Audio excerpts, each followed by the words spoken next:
I always thought the worst thing that could happen at dinner was cold food. I was wrong. It was a Tuesday evening.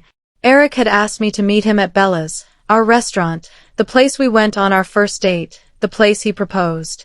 I wore the green dress he used to love. I even put on lipstick. I thought maybe he wanted to celebrate something. Maybe he had good news about the business. Maybe, after months of his distance and cold shoulders, we were finally going to talk things through. I sat down, smiled, and ordered a glass of water while I waited for him. He arrived 7 minutes late. He didn't apologize. He sat down across from me, loosened his collar, and looked at the table instead of my face. Something was already wrong. I could feel it in my chest before he even opened his mouth. That quiet alarm that goes off when the person you love most becomes a stranger right in front of you.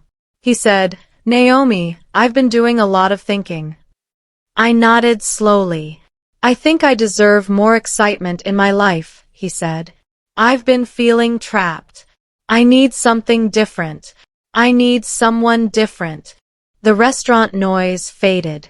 Everything went very still. "I'm leaving you," Eric said. I opened my mouth. Nothing came out. Before I could find a single word, the restaurant door opened behind me. I heard heels on the floor. Light, quick steps. The kind of steps that belong to someone who has never had to walk carefully around another person's feelings. I turned slowly, and I saw her, young, maybe 24, with smooth skin and big eyes that swept the room like she owned it. She walked straight to our table and sat down in the empty chair beside Eric. Not across from him, beside him, like she belonged there, like she had been there before. Eric smiled at her in a way he hadn't smiled at me in 2 years. "Naomi," he said, voice steady, "this is Chloe. She's my future." I looked at Chloe. She looked back at me without blinking, without apology, without even the smallest flicker of guilt.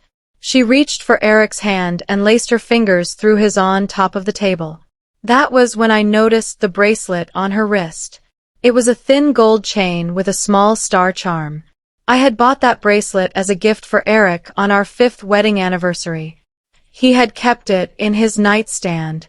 I used to see it every morning when I opened the drawer to get my earrings. I had never thought to wonder why he didn't wear it. Now I knew. He had been saving it for her. That bracelet told me everything. This hadn't started last week. It hadn't started last month. This had been going on for a long time. Some people scream. Some people cry. Some people throw water glasses. I did none of those things. I sat very still for about 10 seconds. I looked at Eric. I looked at Chloe. I looked at the bracelet one more time. Then I picked up my purse from the back of the chair, folded my napkin neatly on the table, and stood up. Eric blinked. "Naomi." I didn't answer. I walked toward the exit. I could feel people watching. A couple near the window looked up from their food. The waiter near the bar went very still. I kept walking. No tears, no shaking hands, no scene. Just a straight line to the door. I was almost outside when I heard Chloe's voice behind me. "Are you sure she doesn't own anything important?" She said it softly, leaning toward Eric, like it was a private question. But the restaurant was quiet enough that the words reached me clearly. I stopped. Not because the question hurt, but because of what it told me. She wasn't asking out of guilt. She wasn't nervous about what she had just done to another woman's life. She was asking about assets. She was asking about what she stood to gain or lose depending on how my name appeared on paper. That question was not the reaction of a young woman in love. That was the question of someone who had done her calculations. I pushed the door open and walked into the night air. Something shifted inside me, from shock into something quieter and much more focused. I drove home in silence and sat in the driveway for a long time before going inside. People who knew Eric and me from the outside saw a couple. Two adults who went to dinner parties, remembered birthdays, and argued about kitchen renovations. What they didn't see, what Eric himself had slowly forgotten, was who had built the floor underneath all of that. When we got married 9 years ago, Eric had a dream and very little else. He wanted to open a logistics company. I believed in him.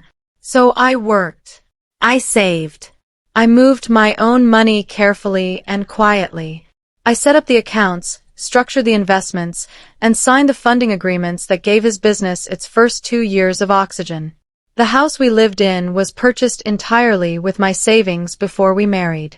I had kept it in my name at the advice of my lawyer at the time. Eric had never pushed back on that. He never seemed very interested in the paperwork side of things. The investment portfolio, 6 years of careful, steady work, was mine. The savings account he thought of as ours was structured through a trust in my name. Even the lease on Eric's office space ran through a holding company I controlled. Eric had been the face of our life together. I had been the foundation. He had just told a 24-year-old girl that he was leaving to pursue excitement. He had no idea that the life he was planning to keep had already been built on ground that belonged entirely to me. Within 3 days, Eric had moved his clothes out of the house and into Chloe's apartment. Within a week, he had posted the first photo.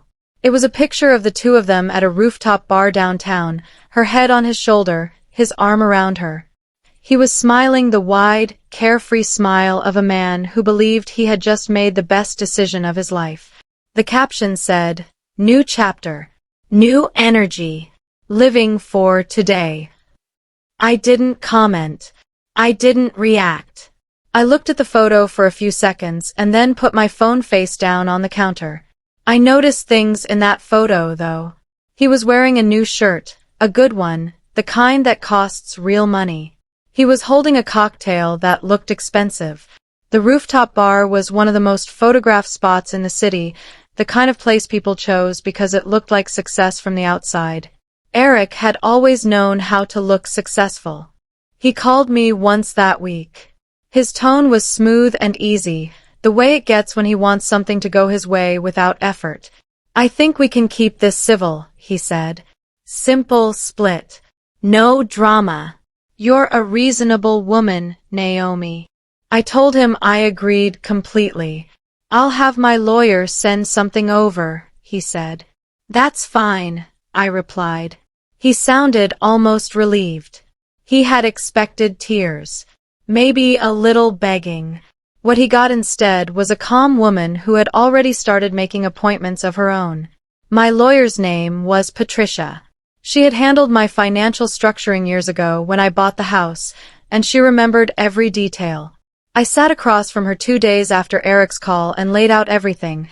The restaurant, Chloe's question, the bracelet, the social media post, the phone call. Patricia listened without expression. When I finished, she opened the file she had already pulled before I arrived. She spread documents across the desk slowly, one by one, like a hand of cards. Eric's business had been founded on a funding agreement in my name. The terms were clear. If we ever separated and the business had not yet repaid the initial investment plus interest, I retained significant control over the operating structure. The business hadn't repaid anything. Eric had simply reinvested and expanded, never thinking about what the paperwork actually said. The house was mine. Full stop. No joint tenancy, no co-ownership. My name, my property. The main savings and investment accounts were structured through my personal trust. Not joint. Not shared. Mine. Patricia tapped the last document and looked up at me. "He has his personal bank account," she said, "and whatever he has in his own name. That's it." I nodded slowly. "His business," she continued, "is largely yours to call in if the separation proceeds and repayment terms are not met." I leaned back in my chair. "What does he think he owns?" I asked. Patricia almost smiled. "Everything," she said. I heard through a mutual friend that Chloe had become very involved in the divorce planning. She was giving Eric advice. She had opinions about timelines, about what he should ask for, about how quickly things should move. She had told him that a fast settlement was better because it would free them up to move forward. She had also told him, apparently, that Naomi was probably just a dependent wife who had been living off his success for years. That part made me pause when I heard it. I spent a moment imagining Chloe's picture of me. A woman who had faded into the background of someone else's career. A woman who cooked dinners and waited at home and didn't really understand how money worked. A woman who, when pushed out the door, would feel grateful for whatever small settlement was offered just to make the pain stop. She had no idea. But here is what I noticed most. Chloe wasn't in love with chaos.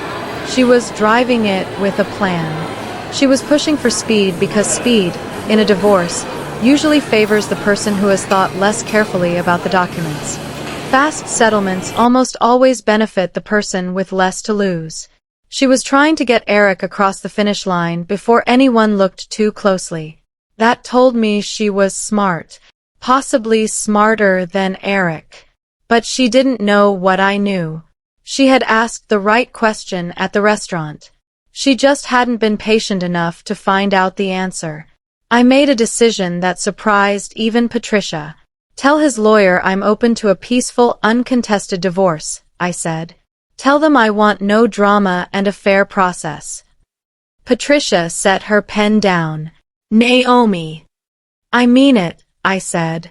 I want them to feel completely comfortable. I want Eric to stop worrying. I want the other side to relax. She studied me for a moment. Then she understood. You're buying time, she said. I'm being reasonable, I replied.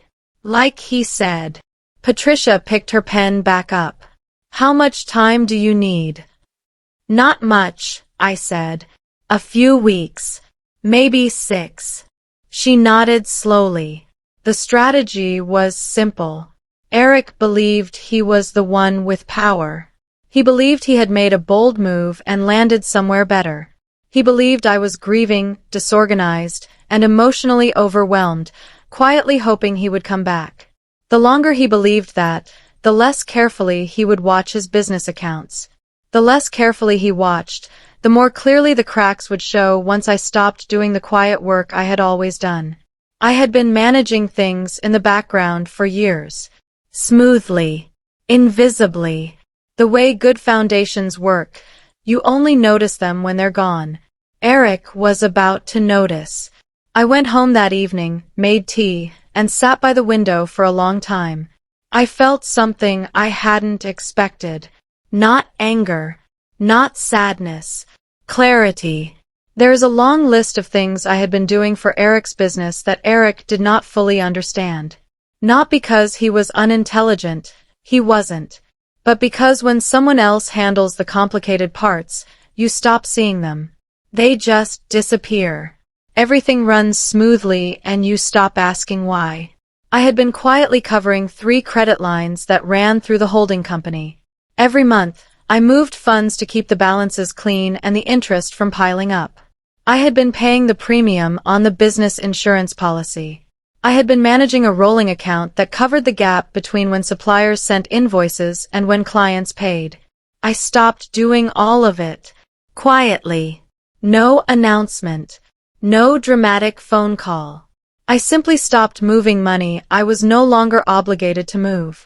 The effect was not immediate. That's the thing about financial foundations.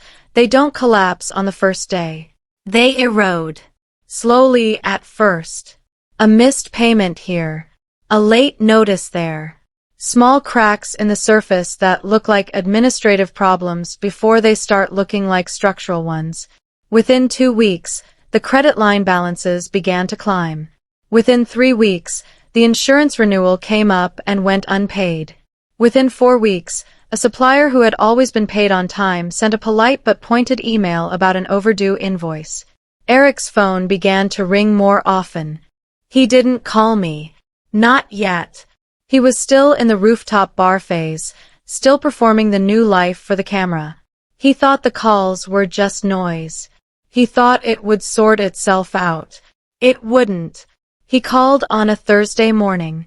I was at my kitchen table with coffee when his name appeared on my screen. I let it ring twice before answering. Naomi. His voice had a new texture, not smooth anymore. Tighter. I'm getting calls from suppliers. Payments are showing late. What's going on with the accounts? We're separating finances, I said calmly. Like you requested. A pause. I didn't say stop everything immediately. I'm not sure what else separating finances means, I replied. I assumed you had made your own arrangements. Another pause. Longer this time.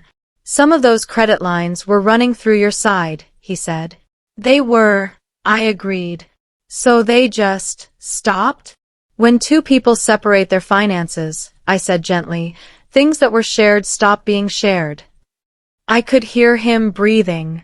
The easy confidence of the rooftop bar was completely gone. He sounded like a man trying to find his footing on a floor that had just moved beneath him. I need time to rearrange things, he said. Of course, I said. Take all the time you need. I kept my voice warm, unhurried, helpful even. After I hung up, I sat quietly with my coffee for a moment. That was the first time I heard real uncertainty in Eric's voice. Not confusion, not irritation. Uncertainty, the kind that comes when a person realizes that the picture they had of their own situation was missing something important. He was starting to see the floor. I heard about Chloe's demands through two separate people over the following weeks. She wanted weekend trips. She wanted a specific apartment in a part of the city where rents were not modest. She had expectations about restaurants and the kind of small, expensive gestures that signal to the outside world that a man values you. These were not the demands of a person who understood that the man she was with was quietly watching his business begin to strain. What became clear, and I will say this without bitterness, because it is simply true, is that Chloe was not in love with Eric the person. She was in love with Eric the image. The confident businessman with the easy smile and the good restaurant table and the rooftop bar presence. She had looked at his life from the outside and seen something worth stepping into. She had not looked at the paperwork. And Eric, who had always been better at looking successful than at understanding the machinery behind success, was now trying to maintain an image while the machinery quietly broke down. He was spending more.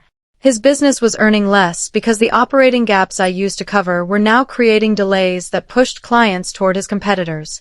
He was taking Chloe to dinner. He was keeping up appearances.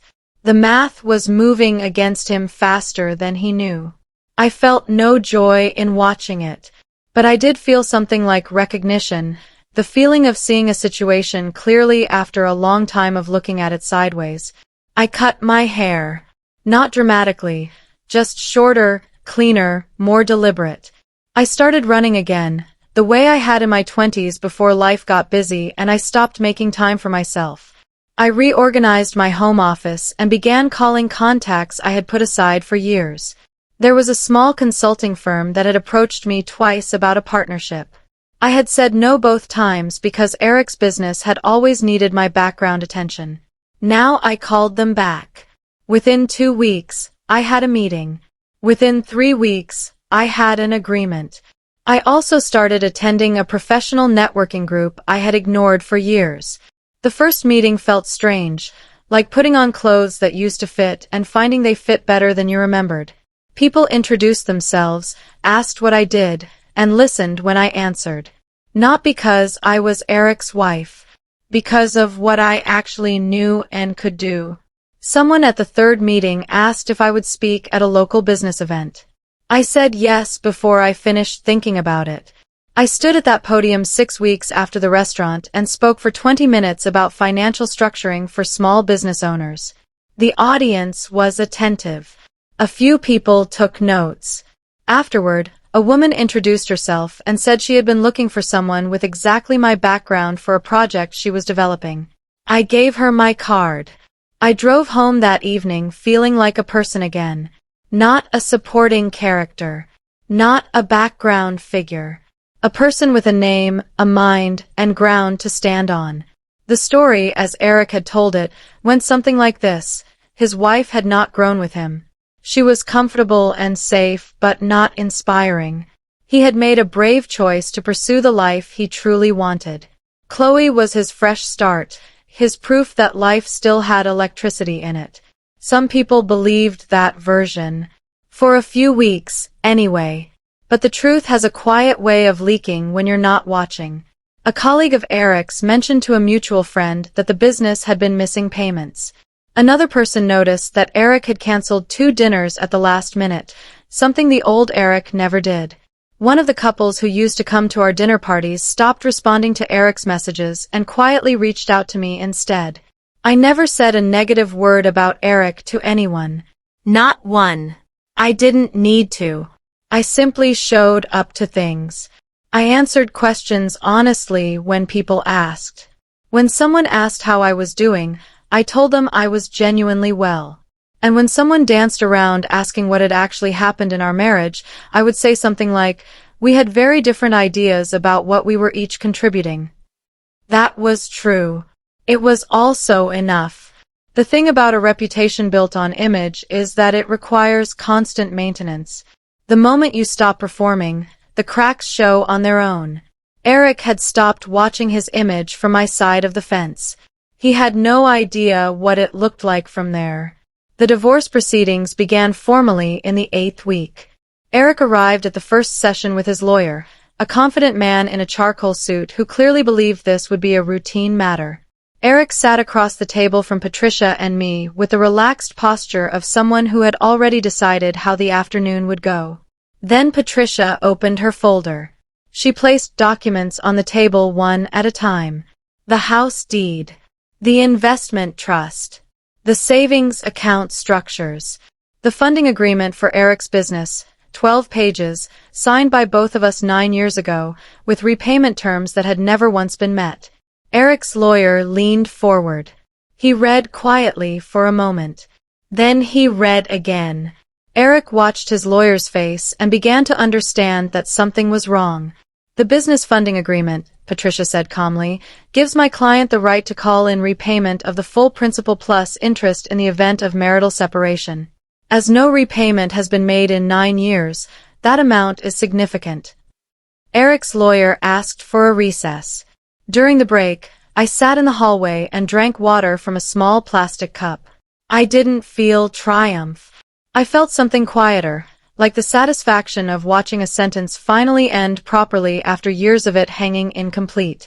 When we returned to the table, Eric looked at me differently. Not with love. Not even with guilt. With stunned recognition. The look of a man who has just realized that the map he was using was completely wrong. After the first legal session, things moved quickly in a direction Eric had not planned for.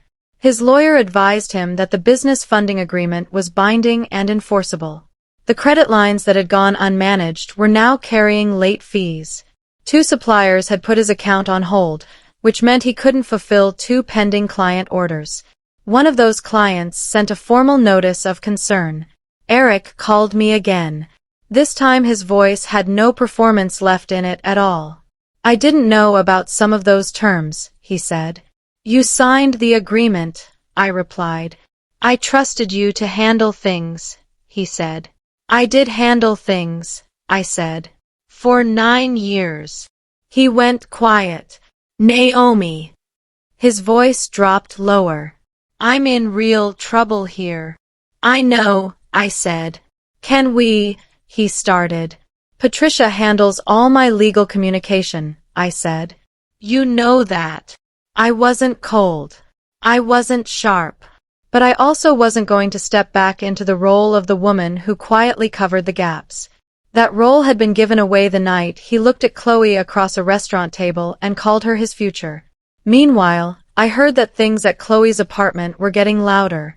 Arguments, mostly about money, about what he could and couldn't afford, about canceled plans, about the growing gap between the man she had chosen and the man who was now calling suppliers to ask for extensions. Patricia sent the formal notice on a Monday morning. Under the terms of the original funding agreement, and given that the marital separation had formally begun, I was exercising my legal right to withdraw active financial support from the business operating structure and to initiate repayment proceedings on the outstanding principal. This was not a punishment. It was a contract being enforced. A contract Eric had signed, with his full name, in the presence of a notary 9 years ago. The effect was not gradual this time. It was immediate.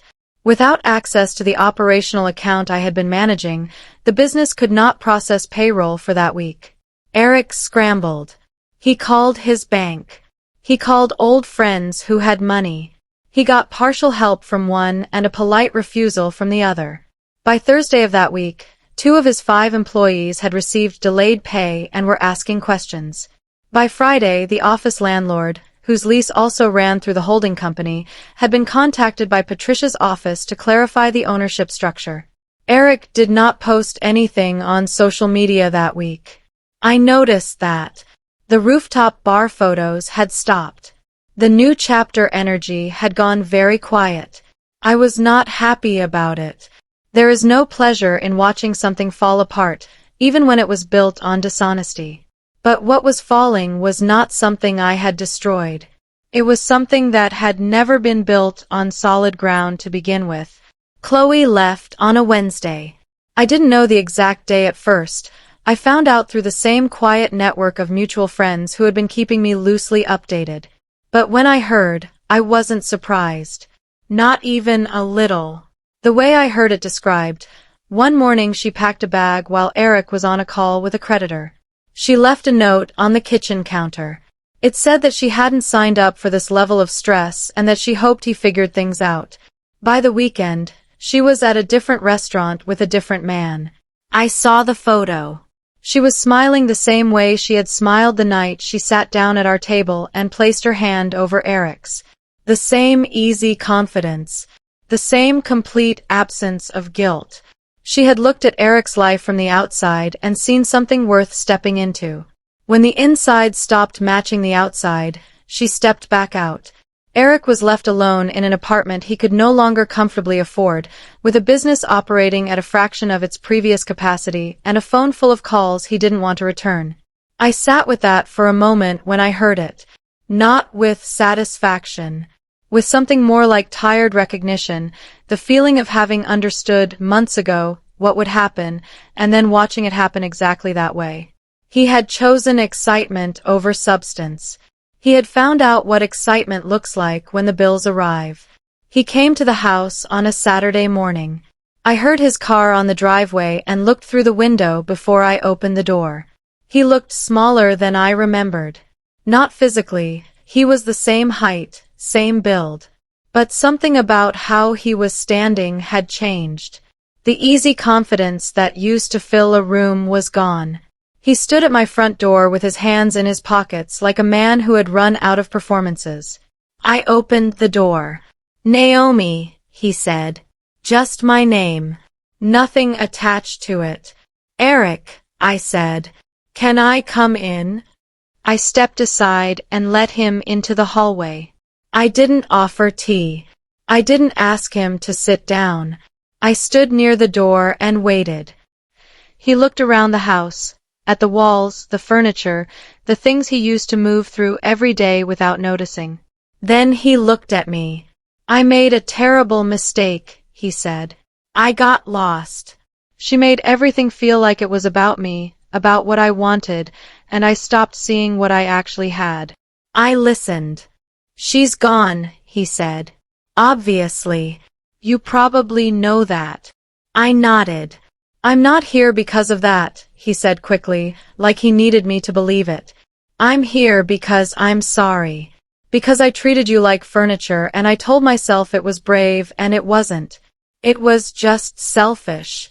He looked at the floor. "I'm sorry, Naomi. I genuinely am." I let the words settle. Then I looked at him carefully and said nothing. "Not yet." "I hear you," I said. He looked up, hopeful in the way a person looks when they've said the most honest thing they know how to say and they're waiting to see if it lands somewhere soft. "Eric," I said, Do you remember what Chloe asked that night at Bella's? When I was walking out. He frowned slightly. What do you mean? She asked if I owned anything important, I said. She said it quietly, like a question between the two of you. But I heard it. He went still. I didn't go home that night and fall apart, I said. I went home and made a list. Because that question told me everything I needed to know about what was coming and how it was going to be handled. It told me the divorce would be driven by someone who had already done the math on what was worth taking. He opened his mouth. I kept going. So I didn't react, I said. I prepared. I met with Patricia. I reviewed every document. I understood exactly what I owned and what you assumed you owned. And then I agreed to a peaceful process, because peace was the most useful thing I could give myself at that point. Eric stood very still. You were never in control of this, I said gently. From the moment Chloe asked that question, the outcome was already decided. I just needed time to let it arrive. He stared at me for a long moment. His jaw moved slightly, like he was reaching for an answer he couldn't find. Is there any chance? He started. No, I said. Quietly. Kindly. Completely. 8 months later, I signed the lease on a new office space. It was a real space, not a corner of my home, not a borrowed desk. Windows on 2 sides. A small meeting room. A door with my name beside it. The consulting partnership had grown faster than I expected. 2 clients had become 6. 6 had become 12. I was being asked to speak at things, advise on things, and show up in rooms where my name meant something that had nothing to do with who I was married to. I heard through people who still knew Eric that he was rebuilding. Slowly. He had sold his car, moved to a smaller apartment, and was working with a reduced team on a much humbler version of the business. He was managing his own accounts now. Learning the paperwork side the hard way. I didn't feel sorry for him, but I didn't feel angry either. I felt something closer to distance, the clean, open kind that comes when you finally stop carrying something heavy and realize your arms work better without the weight. My sister called one afternoon and asked if I was genuinely okay. I sat at my desk, looked out the window at the city, and thought about it honestly. Yes, I said. Actually, yes. She laughed. You sound different, she said. I feel different, I told her. And that was the truest thing I had said in a long time. He thought he was trading up. He didn't realize he was walking away from everything. If this story moved you, hit the like button and subscribe to this channel. There are more stories just like this one waiting for you.